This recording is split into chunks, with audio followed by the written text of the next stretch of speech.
네, 안녕하세요. 더저운 연구소입니다. 자, 이제 오늘부터 또 3월달이 시작되는데요. 지난주까지 제 3일을 이제 쉬었잖아요. 3일 쉬면서, 이거 준비하는데 되게 오래 걸렸습니다. 이거를 어떻게 쉽게 설명해 드릴까. 예, 저희가 이제 책 리뷰를 통해서 그 그림자 정보 경제편을 이제 설명드린다고 했는데, 오늘 이제 첫 번째 시간이네요. 예, 그래서, 이 책 내용은 저번에 시간에도 말씀드렸지만, 그 로스차일드 얘기가 이제 시작이에요. 그래서 그 전에 이제 그 돈의 역사가 어떻게 시작되고 이 돈놀이라고 그러거든요. 여기서는 그 환전꾼들이죠. 예, 고리대금업 같은 말입니다. 다. 뭐 은행가, 국제금융 이런 거 다 같은 말이라서 그 역사가 어떻게 되는지를 이제 시작 단계라 그거를 짚고 갈게요. 그래서 이제 역사 얘기라 재밌게 편하게 보시면 됩니다. 그래서 이제 첫 번째는 이제 하나님 말씀을 보고 할게요. 이제 야고보서 1장에 보면은 이런 말이 나와요. 13절에 사람이 시험을 받을 때에 내가 하나님께 시험을 받는다 하지 말라. 만약에 너가 어려운 일이 생긴다고 어려운 일이 생겼다고 했다고 해서 내 하나님한테 내 시험 받나? 이렇게 생각하지 말라는 겁니다. 왜 그러냐면 하나님께서는 악에게 시험을 받지도 아니하시고 친히 아무도 시험하지 아니하시느니라. 아무도 시험하지 않으신대요. 저는 이 말씀 믿거든요. 근데 왜 사람이 시험에 드냐면 자기 욕심에 이끌려서 미혹이 된답니다. 여기서 핵심은 욕심이에요. 욕심 되게 유명한 이거 말씀이죠. 욕심이 잉태한즉 죄를 낳고 죄가 장성한즉 사망을 낳느니라. 욕심이 결국 사망에 이른다는 겁니다. 제가 왜 이 말씀 구절을 갖고 왔냐면 이 욕심 때문에 이 돈의 역사가 시작됐고 그리고 욕심 때문에 그 어떤 사람이 노예가 되고 이제 이런 과정에 대한 얘기가 나와요, 이 책에서. 그래서 이 경제편의 시작 부분이 되는 말씀은 요게 아닌가 싶습니다. 욕심이 잉태한즉 죄를 낳고 죄가 장성한즉 사망은 않느니라. 넘어가 보면 이 경제라는 건요. 이 경제에 대해서 먼저 말씀을 드리고 갈게요. 이 경제라는 건 이 돈이 돌고 도는 겁니다. 돈은 결국 돌고 돌게 돼 있어요. 그래서 이 돈이라는 말을 쓰거든요. 옛날에는 뭐 이제 환이라는 얘기도 썼죠. 근데 이 돈이 돌고 돌기 때문에 뭐 부동산을 치면 뭐 갭 투자 아니면 뭐 부동산 투자가 뭐 전부 다 그렇지만 아니면 은행에서 하는 그런 어떤 이자놀이 이런 것들이 다 돌고 도는 겁니다. 예. 그걸 전체적으로 경제라 그래요. 그래서 이 경제 문제를 해결하려면 사실 자급자족이 돼야 돼요. 자급자족 해결책인데 지금 이제 뭐 세계화다 글로벌하다 해서 자급자족이 안 되고 있죠. 자, 생각을 해보세요. 자, 돈이 먼저일까요? 욕심이 먼저일까요? 자, 이건 언제 어떻게 생각하면 되냐면 우리가 뭐 한국 사회가 뭐 인생을 산다고 하냐면 이제 청소년기를 거치죠. 청소년기를 거쳐서 대학에 갑니다. 가면 이제 직장에 들어가죠. 직장에 들어가면 이제 결혼을 하게 돼 있어요. 결혼해서 아이를 낳죠. 그다음에 육아를 한 다음에 이제 뭐 노후 준비. 이게 이제 반복되잖아요, 인생이. 이게 반복이 되는데 이 욕심이 경제를 발전시킵니다. 경제를 발전시키게 돼 있어요. 자, 이를테면 이런 거예요. 자, 내가 돈이 있었어요. 돈이 있어서 좋은 자동차를 타냐? 아니면 이 좋은 자동차를 타고 싶은 욕심이 있기 때문에 돈을 버는 것이냐? 자, 사람은 어떤 게 우선할까요? 여러분들 어떠십니까? 돈이 우선해서 돈이 생겼어. 내가 열심히 일을 해서 돈이 생겨서 이 좋은 차, 좋은 옷, 좋은 집에 사는 것이냐? 아니면 나는 좋은 집에 살고 싶고 좋은 차를 타고 싶고 좋은 옷을 입고 싶기 때문에 돈을 버는 것이냐? 어떤 게 우선순위냐는 거죠. 근데 이 문명사회에 들어온 이 고기 맛을 본 자는 그 맛을 절대 잊을 수가 없거든요. 이게 이제 그 아스달 연대기라는 드라마 혹시 보신 적 있으세요? 여기 이제 장동건하고 그 송중기, 예, 송중기가 주인공이에요. 우리나라에서 이거 무조건 보세요. 우리나라에서 진짜 최고의 드라마라고 제가 할 수 있을 정도로 뭐 스토리 뭐 이런 뭐 어떤 그런 CG, 예, CG도 굉장히 화려하고 정말 잘 만들었습니다. 지금 이제 시즌 1이 끝나고 시즌 2가 나오기를 기다리고 있는데 나왔으면 좋겠어요. 근데 지금 뭐 코로나 때문에 제작이 중단됐다 그래요. 근데 이 아스달 연대기를 보면은 태초에 그런 그 태고의 땅 아스라는 땅에서 이루어지는 그런 나라를 만들어가는 그런 이제 이야기를 담고 있는 드라마인데 여기서 인물 간의 그런 신경전이 굉장히 치열합니다. 그 권력을 쟁취하기 위한.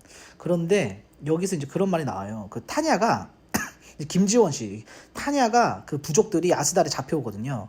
그래서 거기서 이제 생활을 해요. 근데 아스달은 굉장히 경제적으로 발전이 돼 있는 나라거든요. 뭐 사회적으로나 뭐 여러 면에서. 근데 그 타냐족은 굉장히 소수 부족이에요. 거의 원시 생활을 하고 있었죠. 근데 이런 문명 사회 맛을 보니까 다시 되돌아가자 그러거든요, 타나가. 근데 다 들어가기 싫다 그럽니다. 그 이유는 이 고기 맛을 본 자는 그 맛을 잊을 수 없다. 요 말이랑 같은 거죠. 그래서 우리도 태초에 우리가 뭐 에덴 동산에서 나왔다 그러잖아요. 에덴 동산으로 다시 돌아가면 못 삽니다. 거기는 문명이 고도로 발달된 곳이 아니에요. 그 씨 맺는 채소를 먹고 과일만 먹었다 그러거든요. 근데 지금 그럴 수가 없잖아요. 지금 뭐 치킨도 먹어야 되고 피자도 먹어야 되고 하는 사회인데 절대로 돌아갈 수 없습니다. 예. 그래서 뭐 요한계시록에 보면 뭐 종말론에 대해서 나오고 막 이러잖아요. 근데 그렇게 끝이 언젠가는 오겠죠. 예, 끝이 오지만 뭐 이건 이제 음모론에서 얘기하는 건 아니고 이 경제가 발전하려면 이 욕심이 있었기 때문에 경제가 발전한 건 맞아요.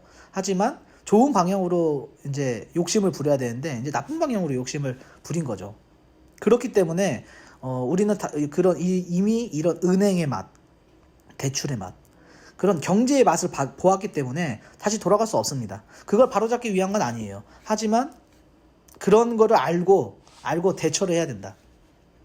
그래서 욕심 부리지 마라. 예, 결론은 욕심 부리지 맙니다. 방어를 하려면 또 어떻게 행동을 해야 되는지 이런 전체적인 상황을 보면은 알 수 있거든요. 그래서 세상에 절대 공짜라는 없습니다. 공짜가 없기 때문에 자기가 일한 만큼 수고해야 자기가 먹고 사는 그런 구조를 벗어날 수가 없어요. 안 그러면 나쁜 짓을 해서 돈을 벌어야 되거든요.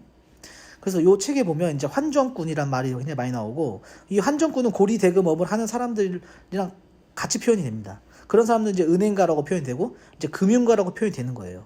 다 같은 말입니다. 같은 말. 동의어예요, 동의어. 그러니까 결국 은행가, 금융가, 고리대금업자들은 전부 다 환정꾼으로 표현이 돼 있는 거죠. 근데 이 경제편에서 얘기하는 건 이겁니다. 이 돈은 곧 사람이에요. 예. 근데 이 돈은 곧 사람인데 이 사람을 이 노예로 만드는 겁니다. 노예. 그래서 세계를 지배한다. 이제 이런 내용을 담고 있어요. 그래서 들어가기 전에 이렇게 한번 정리를 해드리고 들어가려고 이렇게 준비를 해봤습니다.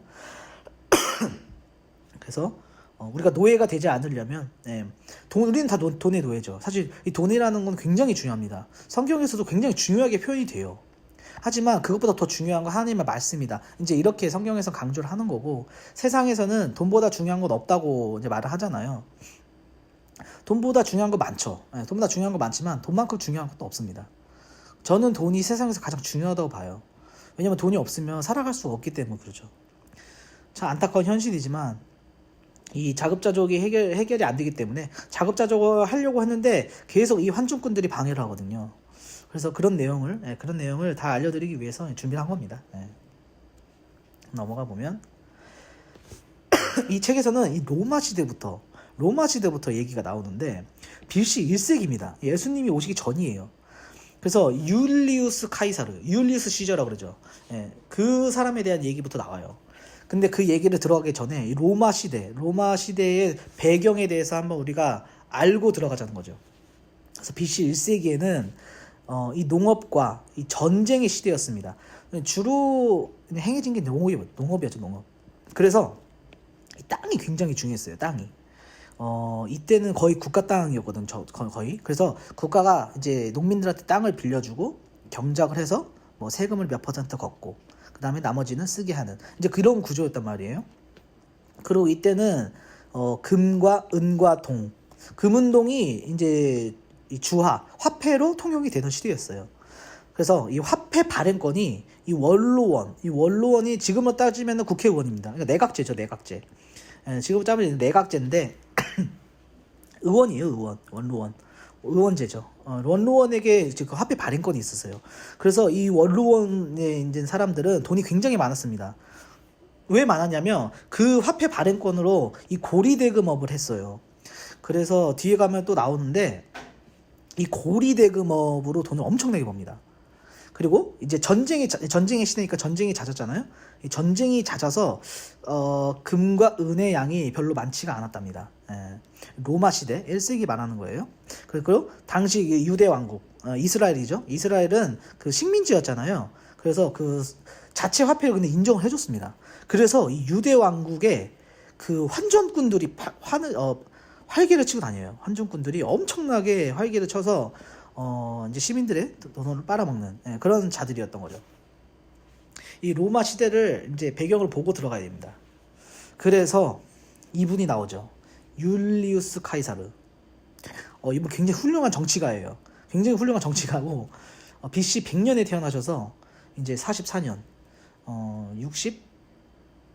66세인가요? 66세 아니구나. 56세구나. 56세 돌아가셨네요. 굉장히 빨리 죽었죠. 이분은 이제 로마의 독재관이자 이제 집정관이었어요. 독재관이자 집정관. 이 두 개 단어가 중요합니다. 독재관 나중에 돼요. 그래서 이 율리우스 카이사르, 율리우스 시저는 삼두 정치를 했는데, 삼두 정치라는 말은 로마가 땅이 넓었잖아요. 넓어서 지역을 3명의 사람이 나눠서 통치를 했습니다. 이 율리우스라는 사람, 분이죠. 그 다음에 이제 쿠라수스라는 사람, 그 다음에 폼페이우스, 이렇게 셋이서 그 로마 제국을 지배를 하고 있었어요. 근데 이 집정관은 임기가 있었습니다. 임기제였어요. 그래서 이 크라수스가 이제 고리대금업이랑 무슨 불을 꺼주는 그런 일을 통해서 지금으로 치면 이제 보험인데 화재 보험 같은 거죠. 그런 거를 해서 돈을 굉장히 많이 벌었거든요. 그래서 로마의 그런 1년 예산보다 더 많은 돈을 갖고 있었다고 합니다. 근데 이 사람이 파르티아라는 제국과 싸워가지고 전쟁을 해가지고 거기서 죽어요. 그래서 일찍 죽습니다, 이 사람. 그 다음에 이제 폼페이우스하고 율리우스, 이게 이제 둘이 남았는데, 둘이 이제 신경전이 엄청 난 거죠. 이제 크라수스가 죽어서. 그런데 이 집정관이 임기제인데, 이 임기제를 율리우스 시저가 지키지 않습니다. 그래서 둘이 전쟁을 해요. 그래서 내전이 일어나거든요. 내전이 일어나는데 율리우스 시저가 이겨요. 이겨서 이 폼페이우스는 지거든요. 그래서 막 도망자 신세가 되는데, 그래서 내전이 끝난 뒤에 로마의 독재관이 이제 황제가 됩니다. 황제가 돼요. 독재관. 그래서 후계자를 세울 때 이 로마 제1대 황제죠. 이 아우구스투스, 이 옥타비우스, 이름 옥타비우스인데 옥타비우스를 후계자로 세우고, 그리고 만약에 옥타비우스가 죽으면 이 브루투스한테 넘겨준다. 이렇게 2명의 자기 이제 신복이죠. 후계자를 선정을 합니다. 그런데 이 브루투스 원로원에 의해서 암살을 당해요. 이 사람의 말로죠. 암살당해서 죽습니다. 근데 이 브루투스는 뒤에 가면 나오지만 이 사람도 환종꾼이었어요. 왜 암살당하는지 한번 살펴보죠. 자, 율리우스 카이사르의 이제 개혁을 보게 되면 이 왼쪽으로 이제 그림 보이시죠? 이게 이제 카이사르가 만든 주화입니다. 자기 얼굴을 새겨놨어요. 그래서 이 로마 이 화폐를 만들 때 이제 금은이 부족하다고 그랬잖아요. 아까 전쟁을 통해서. 그러니까 뭘로 만들었냐면 이제 로마 전역 신전에 복납물로 갖다가 화폐를 주조했습니다. 그리고 자신의 얼굴을 넣어서 이제 홍보 효과를 누린 거죠.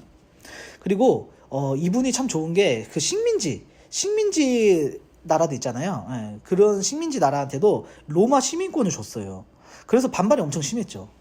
그 다음에 이제 이때는 노예 제도니까 노예 해방제도 만들고, 그 다음에 달력이 율리우스력을 만든 거죠. 이 사람 이름을 따서 율리우스력이 생겼고, 그 다음에 후대에 와서 그레고리력으로 바뀐 거죠. 그래서 이 달력이 왜 중요하냐면 이게 농사 지을 때 굉장히 필요하기 때문에 달력 개정한 겁니다. 그다음에 이제 각종 복지 정책도 만들었고, 그다음 공공시설도 막 도서관 같은 것도 만들었어요, 이 사람이. 그다음에 이 화폐 주조권, 아까 화폐 발행권이 원로원한테 있다 그랬잖아요. 그래서 이게 굉장히 고리대금업 때문에 국민들이 힘들었거든요. 그래서 이 원로원에게서 뺏어서 국가로 귀속합니다. 왜냐면 자기가 황제니까. 자기는 그런 짓을 안 하려고. 국민들 너무 힘들어하니까. 정말 좋은 왕이었던 거죠. 그래서 금융개혁을 실시하는데 이자율을 최대 12%로 낮춰버려요. 왜냐면은 이 브루투스라는 사람은 아까 후계자였잖아요. 48% 이자를 받기도 했답니다. 그러니까 그때 당시에 그 이자가 굉장히 셌던 거죠. 그러니까 이자 이제 최대가 이제 12%고 보통은 연 6%로 제한을 해버렸어요. 그러니까 환전꾼들이 난리가 난 겁니다. 이 고리대금업 하는 사람들. 그 사람들이 누구냐? 그 사람들이 다 정치인들이었어요. 원로원의 의원들.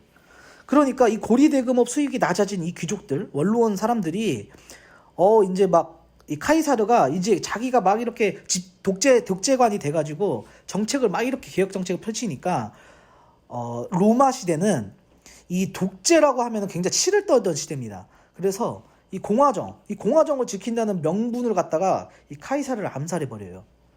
그 일당이 이 브루투스 일당입니다. 브루투스 의원 일당이에요. 이거는 뭐 역사를 아시는 분들은 다 아실 거예요. 그래서 이제 그 넘어가죠. 그 아우구스투스한테 이제 황제 권한이 넘어갑니다. 로마를 통일한 거죠. 네. 이런 배경을 담고 있어요. 그래서 이 환전꾼들의 역사가 로마 시대부터 있었다. 이렇게 이제 아시면 됩니다.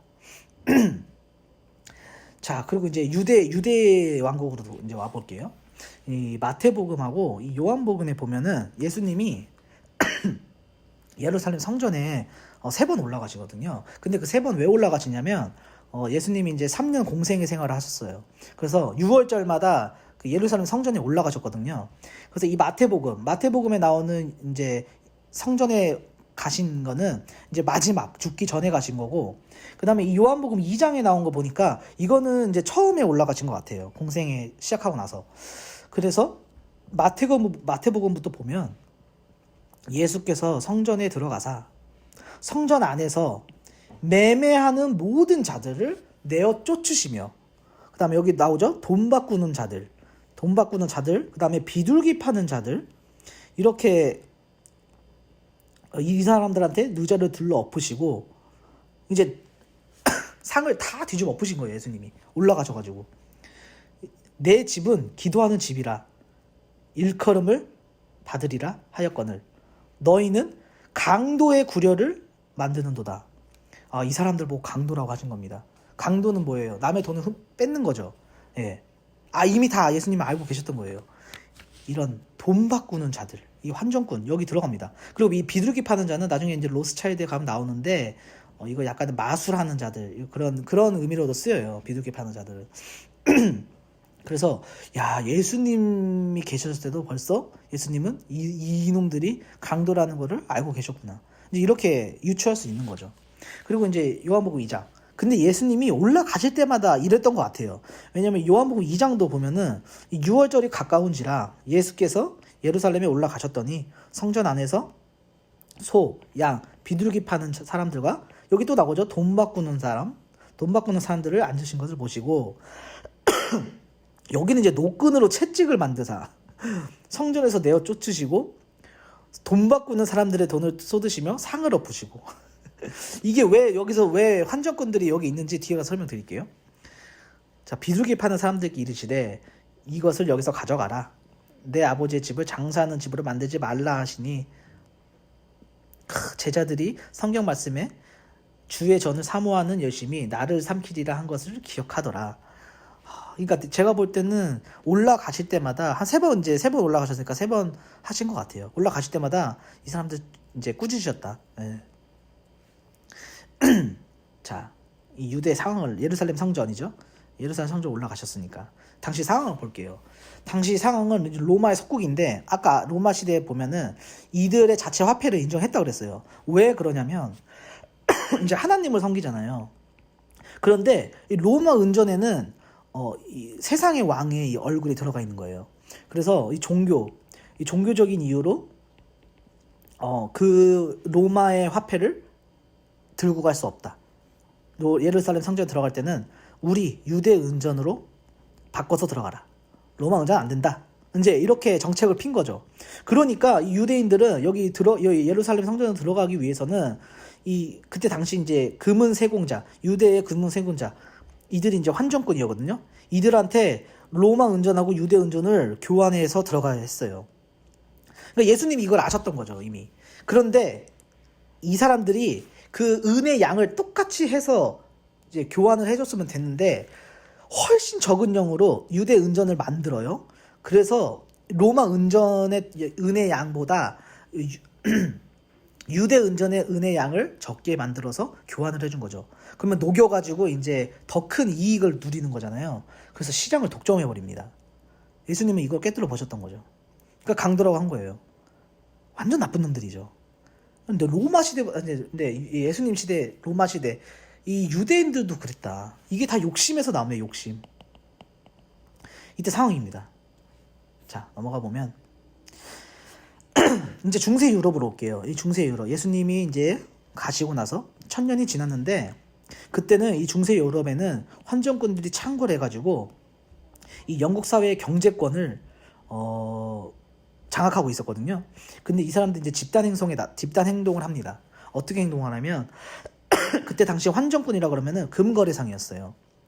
이 사람들은 이제 옆에 보면 이 금고 튼튼한 괴를 갖고 있거든요. 왜냐면은 남들이 금을 훔쳐가면 안 되니까.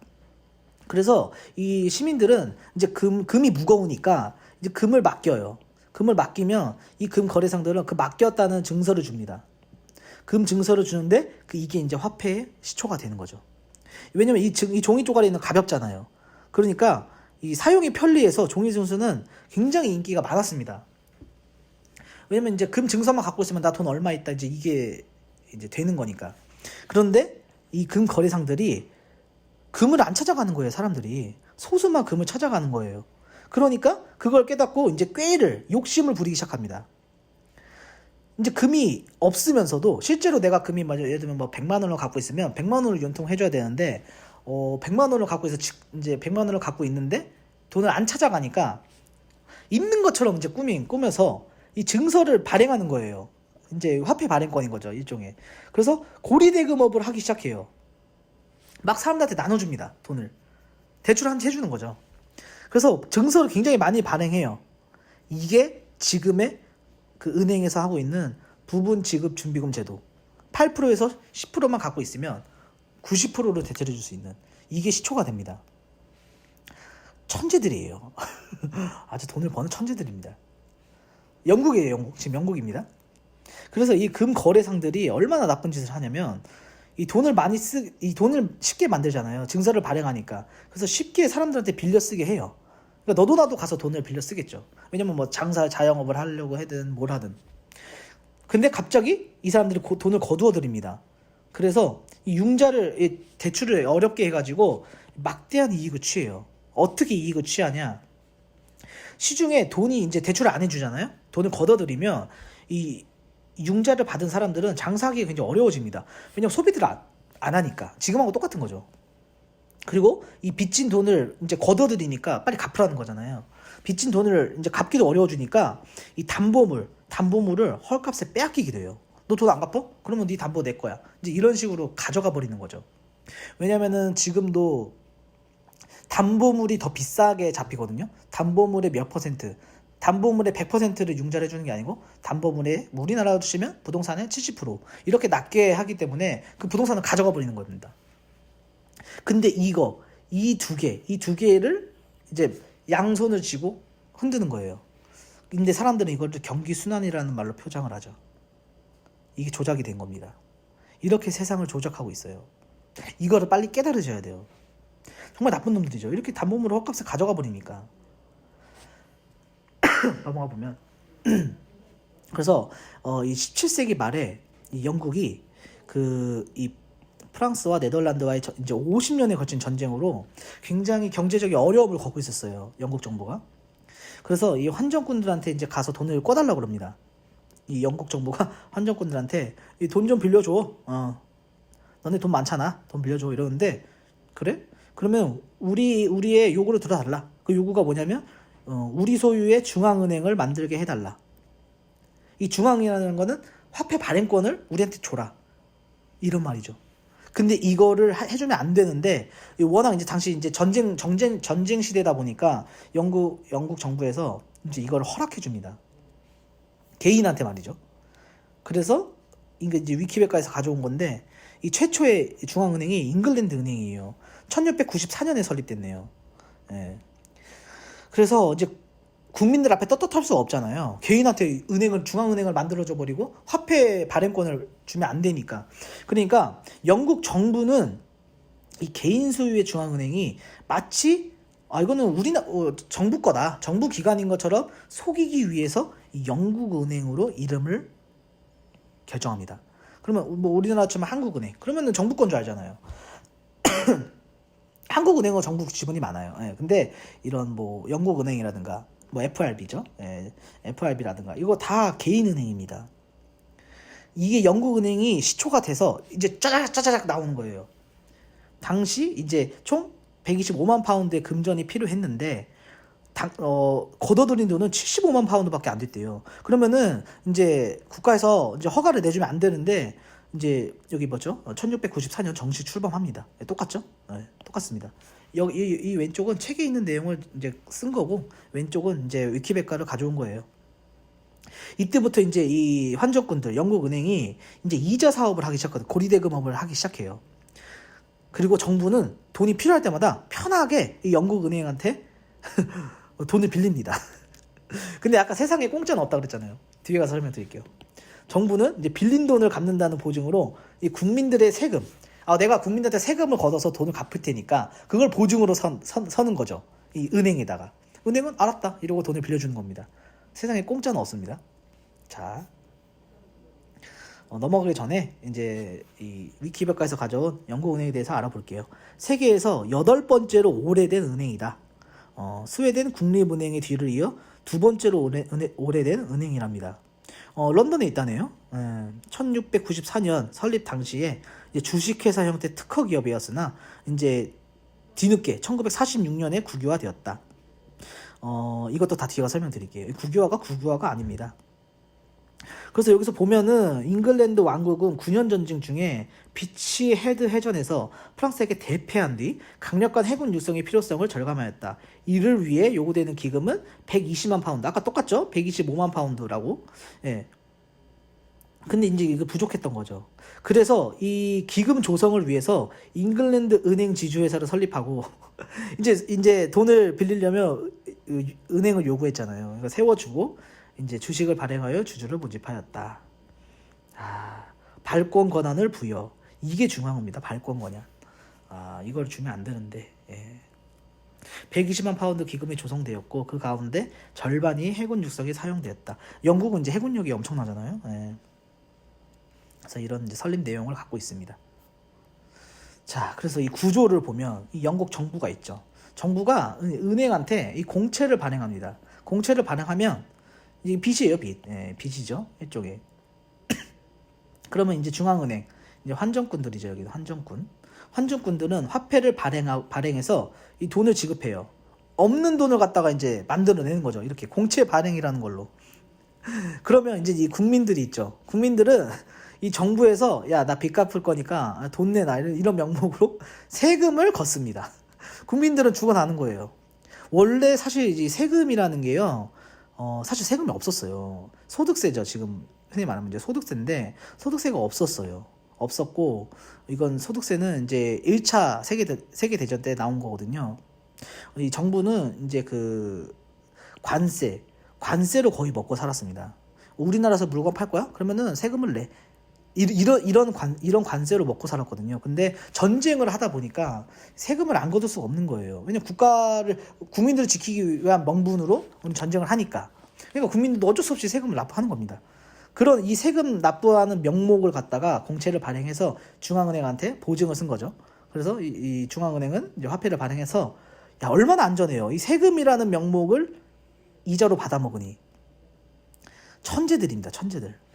자, 정부는 중앙은행에서 돈을 빌려 유통량을 늘리죠. 그래서 이 유통량이 늘어나 버렸잖아요. 왜냐면은 전쟁 군자 물자비 이제 그 군인들한테 이제 월급도 줘야 되고 뭐도 만들어 무기도 만들어야 되고 이러니까 유통량이 늘어나니까 경제 상황 굉장히 좋았어요. 예, 중세 유럽이. 그래서 그리고 또 이제 누구나 쉽게 은행에서 돈을 빌려줄 수 있었단 말이죠. 그 이제 4년이 지났죠. 예. 1694년도에 설립이 됐으니까 4년이 지난 1억 6천만 파운드로 빚이 늘어납니다. 이 빚이 아까 120만 파운드였잖아요. 125만 파운드여서 1억 6천만. 와, 어마어마하게 늘어난 거죠, 빚이. 이게 이제 통화량. 지금으로 따지면 이제 통화량. 양적 양화, 양적 완화. 뭐 이런 단어하고 다 똑같아요. 돈을 찍어내는 거죠. 없는 돈을 갖다 만드는 겁니다. 그러니까 거품이 생기고 인플레이션 현상이 일어나고 이제 돈을 걷어들일 때 다 죽는 거예요. 2008년 금융위기도 똑같습니다. 그것도 이제 뒤에 가서 나중에 이제 다 설명드릴 건데 오늘은 이제 여기까지 설명을 드릴 거예요. 이 다음부터는 이제 로스차일드에 대해서 나옵니다. 로스차일드가 어떻게 중세 유럽을 장악을 했는지, 경제로 장악을 했는지 나오기 때문에 이들은 절대로 포기하지 않습니다. 정말 존경스러워요. 너무 열심히 살고 굉장히 진짜 열심히 살아요. 누구보다. 이런 장악한 돈을 벌기 위해서. 물론 수단과 방법을 가리지 않고.